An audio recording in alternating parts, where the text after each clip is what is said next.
Dans ce chapitre, notre objectif est clair, comprendre ce qu'est Symfony, ce qui en fait un outil de choix dans le développement web et comment l'installer correctement sur votre machine, quel que soit votre système d'exploitation. Avant même de parler d'installation, posons-nous une question de fond. Pourquoi Symfony a-t-il été créé?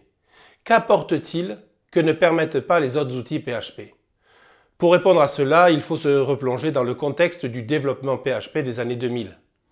À cette époque, de nombreux projets étaient développés de manière artisanale, sans structure commune, avec une accumulation de scripts parfois difficilement maintenables. Symfony a émergé comme une réponse à ce chaos organisationnel en proposant une manière unifiée et structurée de concevoir des applications PHP. Ce que Symfony propose avant tout, c'est une architecture. Et cette architecture repose sur des principes solides. La séparation des responsabilités via le modèle MVC, l'usage des composants modulaires et utilisables, le respect strict des normes PSR et l'intégration fluide avec les outils modernes du web. Symfony a été conçu pour durer, pour être lisible, maintenable et surtout collaboratif. C'est cette dimension-là qui transforme un simple framework en un véritable socle de développement professionnel. Dans ce chapitre, nous allons revenir sur ces principes fondateurs pour en comprendre l'intérêt. Le modèle MVC, par exemple, n'est pas une simple convention, c'est une façon de penser votre application. Le modèle, c'est la donnée. La vue, c'est l'interface utilisateur. Le contrôleur, c'est le chef d'orchestre qui fait le lien entre les deux. Ce découpage est ce qui permet à plusieurs personnes de travailler efficacement sur le même projet sans se marcher sur les pieds. Cela favorise la lisibilité du code, mais aussi sa testabilité et sa réutilisation. Et Symfony pousse cette logique encore plus loin grâce à son architecture modulaire. Chaque fonctionnalité, qu'il s'agisse de la gestion des routes, de la base de données, des formulaires, de la sécurité ou des tests, est intégrée sous forme de composants indépendants. Vous pouvez ainsi n'utiliser que ce qui vous est utile. Cette philosophie vous permet de construire des projets légers ou au contraire de bâtir des applications complexes à grande échelle. Cette modularité n'est pas uniquement un confort de développement. Elle a aussi des répercussions directes sur les performances, la sécurité et la maintenabilité du projet.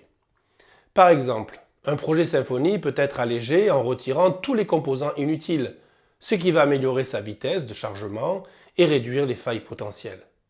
C'est une manière concrète de penser le développement en termes d'efficacité. Maintenant que nous avons posé les bases conceptuelles, parlons technique. L'installation de Symfony est une étape simple, mais qui doit être effectuée correctement pour éviter tous les problèmes par la suite. Symfony repose sur quelques prérequis incontournables, PHP, Composer, et un serveur local comme WAMP, XAMPP, LAMP ou MAMP, selon que vous travaillez sur Windows, Linux ou macOS. Ce n'est pas simplement une exigence technique, c'est aussi une façon de s'assurer que votre environnement de développement reflète un véritable environnement de production. Ce que nous voulons vous transmettre ici, c'est une approche rigoureuse de l'installation. Il ne s'agit pas de faire défiler des commandes sans réfléchir, mais bien de comprendre chaque étape, chaque outil et leur rôle dans l'écosystème Symfony. Composer, par exemple, n'est pas un simple gestionnaire de dépendances. C'est l'outil qui va structurer votre bibliothèque, permettre leur mise à jour, assurer la compatibilité et sécuriser le socle applicatif. Nous allons explorer ensemble les différentes méthodes d'installation en fonction du système d'exploitation. Pour Windows, vous verrez dans le cours directement comment installer WAMP, PHP, Composer, puis Symfony CLI, tout en veillant à la bonne configuration du pass. Sur macOS, nous passerons par Homebrew, qui permet d'installer facilement PHP et Composer. Et sur Linux, nous utiliserons le gestionnaire de paquets pour tout configurer proprement. Mais installer Symfony ne se résume pas à faire tourner une commande dans un terminal. Il vous faut comprendre ce qui se passe. Par exemple, quand vous créez un projet avec Symfony New, Symfony installe une structure complète avec des répertoires prédéfinis, un environnement prêt à l'emploi et des dépendances minimales pour démarrer. Chaque fichier généré a son rôle, index.php et le point d'entrée. Le dossier SRC contient votre logique métier. Le dossier template accueille vos vues. Le dossier config centralise la configuration, etc. Nous allons décortiquer cette arborescence pour bien comprendre comment Symfony organise un projet et comment vous pouvez vous l'approprier. Cette compréhension structurelle est très importante car elle conditionne la manière dont vous allez coder, mais aussi collaborer avec d'autres développeurs. Un projet bien structuré est plus facile à maintenir, à tester et à faire évoluer. Prenons un exemple simple. Un développeur crée un projet Symfony pour gérer des réservations d'hôtels. Grâce à l'organisation standard du framework, il sait où vont être créées les entités, où vont être placés ses contrôleurs et comment structurer ses templates et encore comment configurer sa base de données. Cela lui permet de se concentrer sur la logique métier plutôt que de perdre du temps à organiser manuellement son application. Nous allons aussi aborder des sujets pratiques, comment démarrer un serveur local, comment accéder à votre application via un navigateur, comment vérifier les prérequis de votre environnement. Ce sont des manipulations simples, peut-être auxquelles vous êtes déjà habitué, mais qui nécessitent rigueur et méthode. Chaque étape compte, car une erreur de configuration peut faire perdre de longues erreurs de débogage.